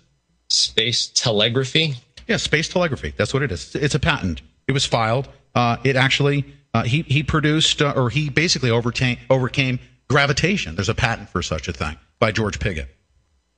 Are you aware of that? I was not aware of that. It sounds interesting. I'd definitely like to look into that. Do you know about Edward Lead Skalnin? Are you aware of him? George Pigott. Yeah, the Coral Castle. Coral Castle. Yeah, that's interesting. An interesting thing that happened there. Let me go to Ashley. Ashley she's on Skype right here, and she's actually one of our producers as well. She has a question. Ashley. Yes, hello. Ashley Jones. Yes, you're on with the alien scientist. Just to let you know my background a little bit, Jeremy, I'm a 9/11 truther. I worked with Luke Brodowski, Corey Rowe, Jason Vermis. I was actually at Richard Gage's brainstorming session at his New York loft when he came up with the idea of architects and engineering for 9/11 truth. So I know all about their theories and stuff, but I've also read Dr. Judy Wood's book. And to understand where we're coming from, you really need to read that book. Because there's testimony given there by eyewitnesses that were there that day, like Patricia Ondervik. Are you familiar with her testimony? No. Okay. No. She was an EMT, and this is what she said. I started running towards the West Side Highway, and there was another building on the corner. I guess it was a federal building because it was all green. The gray uniforms, Smokey the Bear hats, the cops knew. I went to run in the lobby because all of a sudden, you couldn't see anything. There was smoke. There was debris. There was everything flying around. I ran to the lobby because I had no idea what had happened. The cops were telling everybody, get out, get out. Where are you going to go? Stuff's blowing up. So I ran back out, and I started we have just a couple of seconds here, Ashley. You need to pose your question. I have one last question before we leave with alien scientists. Okay. She witnessed cars spontaneously blowing up away from the buildings on Vesey Street. They just started lighting up on her. Her turncoat it's just interesting caught on fire, hair caught on fire. I want to know how thermite causes that when it was not even anywhere. Well, I want to know what else causes that. What else causes that? Do you have a hypothesis? Yes, I do. Go ahead. I do have a hypothesis on that. What causes that? Basically, the Hutchinson effect causes that. This directive energy weapon. That's all. That's all we have time for. You guys, that's all we have time for. We have like 5 seconds, and we're going to be cut off here. So, Jeremy, thank you so much for all your time. I really appreciate it. And check out my video, 9/11 Conspiracy Solved, where I name names and suspects for who could have carried out the attacks from within the buildings and in the government itself. You've been a gentleman. I have one last question for you before we go. Yes. Does your dad work for the Central Intelligence Agency? No, he's been an oil engineer for 35 years. Okay. He works. He designs control systems for oil refineries. Right. Go ahead, Susanna. Yep. You can bring him on for the first 6 minutes before you bring on Patrick, if you want to. Yeah. No, I think we're all set. Do you have anything else that you need to add, Jeremy? No, that's pretty much it. Just check out my War Crime 9/11 station, and I have my own theories on what brought down the towers, and they may differ from your own. But I also have suspects and names, and I name names and I point fingers. So. That's good. We want to go after them too. I'm with you on that. Absolutely, sir. You've been seriously. This went much better than I thought it was going to go. You've been a gentleman. I appreciate it. Absolutely. I can't wait to see them all behind bars, Pete. Yeah, me too. I'm telling you. And never, ever, ever give in. We need to keep pursuing the truth. Absolutely. All right, sir. Take care. Thank you, Jeremy. All right. Excellent. I have to do my thing, don't I, ladies and gentlemen? Print, and then don't forget to press record, please. Yes. Stand by. Hold on a second. I haven't gotten to that yet. Let me connect. And you were listening on the Guerrilla Media Network and everywhere else across the fruited plain to our back channel scatter stuff. Because I need to whack Verizon and the PP. Okay, there you go. Wow. I just enjoyed that for a moment. You know that? We are back on the Pete Santilli Show, ladies and gentlemen, and we're going to do a brief recap. Susanna Cole, I obviously have an opinion of how this conversation just went. I hope that everyone is proud of the fact that I was able to still proceed through with passion to allow what I perceive to be, NLPing and psyoping as I, started to notice certain things taking place. I wanted to make sure I remained composed. And you know what? The guy was a trooper to at least stick through it with me and let me get through my little grind. And I wanted to make sure that we asked the critical questions. And I'll tell you what, that conversation was probably one of the most revealing ones with somebody who has been in the 9/11 psyop game for a long, long time. Can I make some observations before you give your summation here of what just happened? Yes. You're right. It was very, very revealing, and I have to say it was quite interesting finally getting to hear someone who stayed calm, even though he was laughing at a couple of the things that you said, and he was being a little bit of a smart ass here and there in some of his answers. And, he did hold you to task and you did hold him to task. So it was very, very good to hear a calm debate where clearly you both disagree. You're on opposite ends of the spectrum here as to not only what happened, but how it happened. He's more interested in, the people that were involved in it, But you know what? I think it was a fantastic interview. I think it was really, really good. And people should go back and listen to it very, very closely. I was able to listen to him. It wasn't like one of these other 9/11 people who come on and they just want to scream and they want to be mad. I could tell that he didn't like a lot of what you were saying. But you're right. He took it very, very well, and I think you did a good job. Congratulations! It was a good interview. It was a great interview. Now here's how I'd like to open up my summation. Okay, I think I very, very clearly demonstrated to our listening audience, everyone that's interested in knowing what the truth is. It's not a matter of winning or losing a debate. Okay, I believe that it's a matter of me seeing everything as to the evidence and the facts that that took, as to what took place on 9/11. Dr. Judy Wood herself has taught me to almost ignore her as a person, right? And to say, I'm the person that brings this forward. Yes, my credentials are important. Yes, I'm highly qualified, of course, because that's what they use. They say we're scientists, we're engineers, and she says, I'm a scientist, I'm an engineer, I'm a physicist, right? I know all these things as well. So I match up with them just as equally. So set me aside and look at this evidence. You look at it yourself and you decide, but you have to look at all of it before you can decide anything. And here's the difference between myself and a physicist is that I've looked at the evidence, all of the evidence. He hasn't. He hasn't. So he can't even form a scientific opinion, okay? Mm-hmm. He cannot even conduct a scientific analysis and debunk stuff that he's never seen. He's never read the book, the textbook. That's important because it contains a forensic investigation of what took place on 9/11. And he's never taken a look at the federal court case, which Dr. Judy actually wanted to file that evidence in the public record. Okay? And she's the only one to have conducted a complete and thorough investigation and put it in the form of a textbook. Okay? Take Dr. Right. Judy Wood out of the equation. Someone. Well, you know what? It's almost like he wants to come out and he wants to call her a psyop. He wants to say she's psyoping 9/11. She's doing this. She's doing that. But he doesn't know why he's calling her that. And what's worse is he doesn't even want to know why he's calling her that. It's like Dr. Wood told me once. Hang on here, because I don't want to misquote her. Mm-hmm. Let me give you the exact quote that she gave me. I've got all this stuff up here, but anyway, hang on here just a second. It'll only take me a second. That's okay. Let me get her. She says this, and this is a quote from Dr. Wood. She said, 9/11. She said these people have what she calls 9/11 Tourette's syndrome.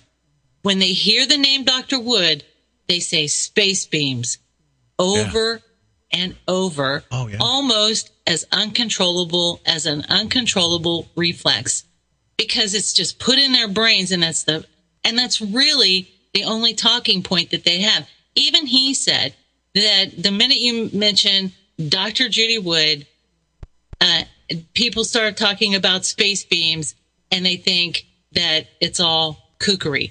Well, I've been talking to her for almost 2 years now, and I've never heard her say space beams. Never. It's not in the textbook. Like he gives. I mean, here's one of two things. This is a fact. Okay, this is a fact. Number one, he has either been totally brainwashed to, and you know what, we all have been. I mean, I can literally say myself, if I started listening to the AE 9/11 truthers, I started reciting some of the stuff that they were saying to me. I was just parroting. Oh my goodness! Well, just right before we were introduced to the evidence, you and I watched Architects for 9/11 Truth, and we were like, "Wow, Mm-hmm.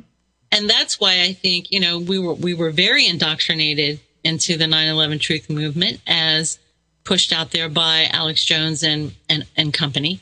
Yeah. And so when we did hear the evidence and we did start looking at it, we were going, here's the big deal. Here's why I think that we were so why we embraced Dr. Judy Wood is because for some reason, and being investigative journalists and being in the business that we're in, the minute we saw Dr. Judy Wood's evidence, we had to ask ourselves, why are they hiding this? Yeah. Why is nobody talking about this? Yeah. I mean, why are they demonizing this? They should be embracing this. She's not saying that Saudi Arabia didn't do it, or that there doesn't need to be an investigation on who did it, how, why they did it, who was in the building, and all of those things. She is not saying that at all. She's saying, But she's saying you can't step over the body and ignore the body, the dead body in the room, and start and try to find out who did it without examining the evidence around the body. You can't. That's what she says. So, and I think that's where you and I were like, there's got to be something to this. They are so, they want to demonize her so badly, and they want to psyop her so badly and make her look so bad. We had to ask ourselves why, and now we know, because it goes against everything that they're making money off of. It goes against everything, all the DVDs, all the books that have been written, all the time that's been put into their theory and the theory that has been sold to the American people. I feel myself, and please, forgive me for saying this so in a self-centered way. I believe that I've educated myself to be able to understand the difference between, the psyop that we've all been under, including this alien scientist guy, including Jeremy. He could be either. I mean, this is the fact. He's either parroting the psyop or he's performing it. Okay. And I'll tell you what. And this actually includes myself, one who has not been exposed to all of the evidence, which he's already admitted himself that he's not been exposed to all of the evidence. Now, regardless, despite me, and he's not even interested in it. Oh, he's not even. And was there one fact that I laid out that he actually embraced and said, "Wow, okay, that's factually correct. Wow, that's interesting." Even to say, "I don't know what could cause that." As a matter of fact, I've heard Dr. Judy say, "I don't know what could have caused this." Right? Oh yeah, lots of times. Mm-hmm. She says it. This is really powerful stuff, but you can't ignore it just because you don't know what caused it. Right? You can't ignore a hurricane. Oh my God! When I started bringing up the hurricane, he said, "Oh, how's that relevant?" And you know who he sounded like? If I looked, you opened another interview up with exactly the same question, and it went very, very badly from there on out. So he at least handled it very well. But he did. He was just as adamant and just as annoyed by that question. He did not like that question. They hate it when I bring up that, and they just insist that it's absolutely irrelevant. That it matters that Dick Cheney gave a stand-down order, and that Saudi Arabian passports were in the dust, right? Mm-hmm. And indeed it does. Those things do matter. They do. But unless you find out, like we said, you can't just ignore the body and, the victim or the murder victim or whatever, and just go straight to try to solving the case, so. Yeah, no, I agree. But good interview, Pete. Very good interview. I enjoyed it. Immensely enjoyed it. Thank you. Let me go to the phone lines real quick, and then we're going to transition here. When we come back, I'm going to take Jeff from Camp Lejeune. Take one call, and then we'll get right to the news. We'll be right back. Your feedback is important. Jeff in Camp Lejeune, how did I do, brother? Okay. Jeff in Camp Lejeune, how did I do, man? Great. I did? Getting a little it was kind of droning on, but it was good. It was droning on? I appreciate your honesty. Listening to the other guy, it was just the same thing over and over again. It was just... It's the same thing. Did you understand what was going on? I mean, I wanted to make sure that I allowed him to do whatever it is that, that they do. And then, of course, call it out afterwards. But don't you agree that there is an attempt to either parrot or perform a psyop to keep everybody's brains away from everything that I just presented to him? Absolutely. Yeah. Isn't it remarkable that people in America, such as, he needs to make a decision as to whose side he's on. I'm on the side of the American people. I'm on the side of 7 billion people on the planet that really want to get to all of the truth, not just a portion of it that he wants to, divert us towards. And I find that anybody like him if he doesn't realize that he's under the psyop out there parroting it, if he doesn't realize that, then let me describe it to him. He needs to become an American. He needs to become a fellow human being and recognize that the answers to the questions that I pose to him really do matter. It really does matter. How somebody was either shot or stabbed matters, doesn't it? Yes, sir. After brown people in the desert. And here we are just arguing the point over and over and over again, talking about evidence and arguing among each other, believe it or not. There's so many different camps that have been set up, well established. You know, you've got the architects and engineers. You've got the people that have read the book Wood, Where Did the Towers Go, by Dr. Judy Wood. She of course conducted as far as I'm concerned, the only documented forensic investigation that's been filed in the court system that's in existence, but everyone's been calling for a new investigation. We already know that the investigation has been conducted. And this is going to be a topic of our discussion. I'm now with a guest that unfortunately Jeremy kind of pushed back a little bit on giving us his bio, but I'm gonna let him come in and tell us a little bit about himself. He's got a bachelor's degree in physics, he said. He's been a truth activist, researcher, and video producer for the past 7 years. And Jeremy on YouTube goes by the name Alien Scientist. And I will preface our conversation by saying that his, the initial interaction that I had with him was to bring him on to talk about, 9/11 evidence. And then he's been, I guess, an opponent of the information that Dr. Judy Wood has been trying to propagate out there, of which, I've made my own determination as what is evidence, what is factual, and what isn't on my own. But Jeremy, welcome to the Peace Antilles Show. And, I do welcome you with open arms. I want to have a sincere, open, and honest discussion about 9/11 evidence and facts. If we can keep it to that, that'd be great. Yeah, absolutely. You forgot the Citizens Investigation Team. There's a whole bunch of other groups. The Scholars for 9/11 Truth, which was actually split in half by Judy Wood and Morgan Reynolds, and kind of divided that whole organ. Hello. Let me get my sound working. Hey, Jeremy, how are you? We're going to do audio only, sir, if you wish, if you don't mind. I don't know if I told you that, but welcome. Can you hear me okay? No, sorry. Can you hear me okay? Yep. Okay, fantastic. Yeah, we're going to have, we're not going to broadcast your video, but that's okay that you're on video. And we're going to do audio only. And just give me just a couple minutes here. I need to fix one technical thing. And I'll be right with you, okay? Right on. Welcome to the Peace Antilles Show. Thanks. I'll turn my camera off just so we don't get bandwidth problems.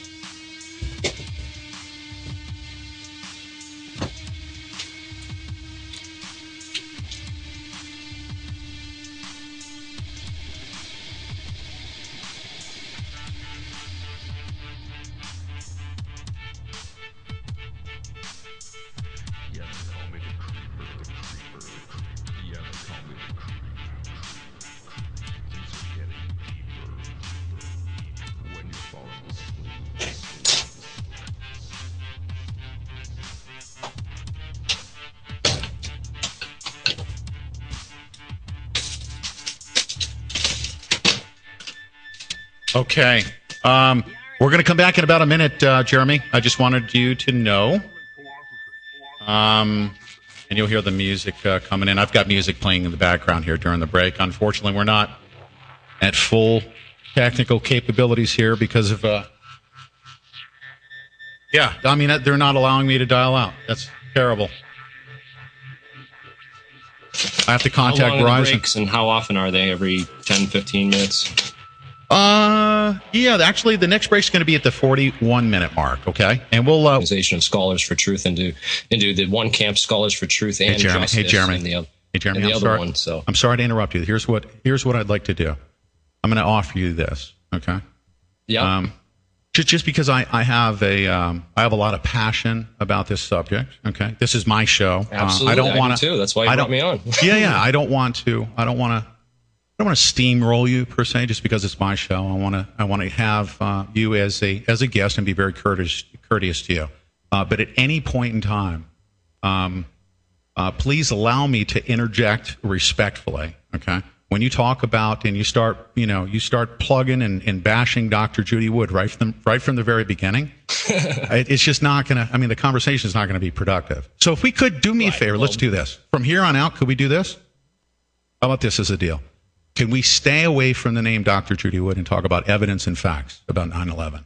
Does that sound like a deal? Can we shake hands on that? Controlled demolition to really get into 9/11 and talk about the reasons about why it happened and who people I think are behind it and responsible, which is because what I've really been pursuing most is trying to find culprits and actual evidence which we can use in a court of law to convict these people and put them in prison. That's what we want. And really end their wrath of tyranny and injustice, which has caused open the surveillance state here in America and started 10-year illegal wars and occupations of Middle Eastern countries. So it's really I agree. It's really 9/11 is pivotal to all that. None of this would have happened. We wouldn't have the world we have today if it weren't for 9/11. And yeah, no, that's absolutely right. And if you don't mind, we'll move past this. So we're going to agree to that, right? We're not even going to. Let's not even talk about Dr. Judy Wood.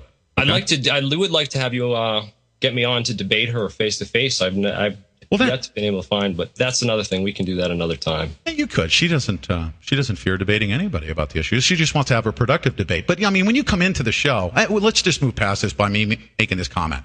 If you talk about scholars and psyops for 9/11 Truth, like what was the affiliate? I mean, James Fetzer started that organization. He's one of the biggest psyopers in the world. Yeah. And if I were anywhere near that guy, I would want to literally just take his organization and pull it apart like a friggin' banana. So, we have to, of course, pre-qualify your statement about Dr. Judy Wood and Morgan Reynolds, both of whom I have the highest respect for, by the way. But James Fetzer is probably one of the lower life forms, lower than Jabba the Hutt on the planet. And in my opinion. So, anyways, but we move past that. Let's move past the Dr. Judy Wood thing. Let's talk about 9/11 evidence and facts. Sir, here's what I'd like to ask you. Of all the stuff that you've seen out there and all of the arguments, I want to open, if you don't mind me opening up, because this was the first thing that opened my eyes to the fact that even after listening to Alex Jones, the so-called 9/11 truther, he never told me about Hurricane Aaron, okay? And it was so important to me as a layperson. Now, you have a bachelor's degree in physics. You understand what the importance or insignificance of a hurricane approaching New York City on 9/11. Why is it that that most people are not talking about that hurricane? Why is it so underreported?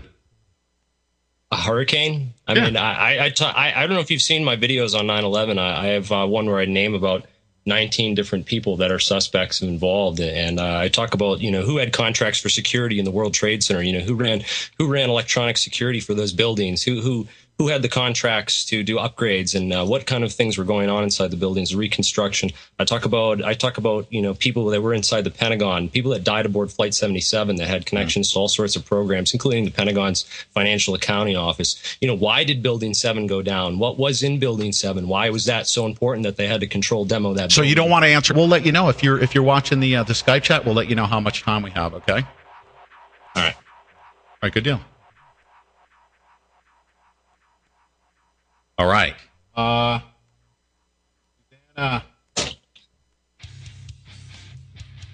Susanna.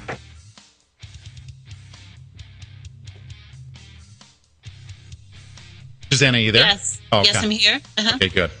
Yes, maybe we can just, in the chat bar, just let them know when we have a lot to talk about, so we just need to make sure that we stay very conscious. Here we go. We're going to come back right now. Okay, have a great segment.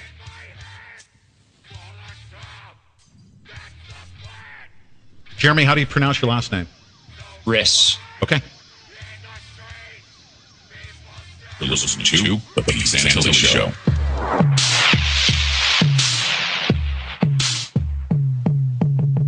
About to incite a riot. Yeah. Make some noise, break up the silence. We are, because when you talk about 9/11 evidence and issues, it is certain to cause a riot. There's so many different opinions, so many different camps, so many different scholars, so many different engineers, so many different lay people like myself, but most importantly, so many confused and dazed and psyoped individuals that have never really gotten to the truth, and we're now 12 years plus past 9/11 occurring. We know something terrible was done. We know that a secret, powerful elite behind the curtain have done it. We already know this. This is a fact. And why the American public says, well, we just need to kind of move along and, let's just look away and forget about the $1 trillion that we spent going